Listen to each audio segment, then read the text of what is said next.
आप सभी भाई बहनों का धर्म दर्शन की ज्ञान संदेश कक्षा में एक बार फिर स्वागत है। आज चर्चा का विषय नियंत्रण शब्द को है, ब्रेक शब्द को है। देखिए, कलयुग में मनुष्य स्थूल शरीर के स्तर पर ही उछल कूद करता है, राजसी स्थितियों में छलांगे लगाता है। ये सब विषय भोगों की आसक्ति के कारण है। 5 भोग्य विषय गंध, रस, रूप, स्पर्श, शब्द। इन सभी स्थितियों में, राजसी स्थितियों में तो मनुष्य मनपसंद स्थितियां ढूंढता है, लेकिन जैसे ही तमोगुण की स्थितियां आरंभ हो जाती हैं, मौनात्मक स्थितियां का अभिप्राय सूर्य डूबने के बाद की स्थितियां हैं, तो फिर मनुष्य मन पर नियंत्रण रख नहीं पाता।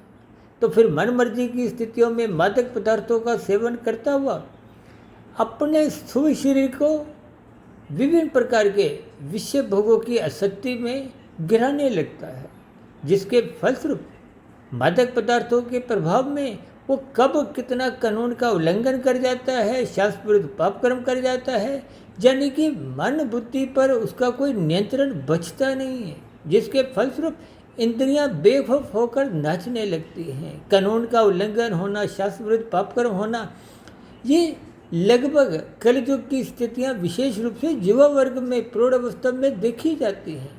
इन सभी स्थितियों के तर्कपूर्वक, ज्ञानपूर्वक समझिए। जैसे आप गाड़ी चलाते हुए बिना नियंत्रण के, बिना ब्रेक के दुर्घटनाओं से मिलते हैं, ठीक उसी तरह जो मनुष्य सत्संग रूपी ब्रेक से अपनी राजसी स्थितियों पर नियंत्रण नहीं पाता, तो ऐसे मनुष्य जीवन रूपी गाड़ी को भी तमोगुण में गिराते हुए कानून का उल्लंघन कर जाते हैं, पाप कर्म कर जाते हैं, यानी कि अपना कार्य शरीर में कर्माशय संस्कार बिगाड़ लेते हैं, जिसके फलस्वरूप मरने के बाद अधोगति की स्थितियां होने की संभावना बढ़ जाती है। इन सभी स्थितियों पर आप चिंतन करें, अपने जीवन रूपी गाड़ी पर नियंत्रण पाएं, सत्संग करें। नमस्कार।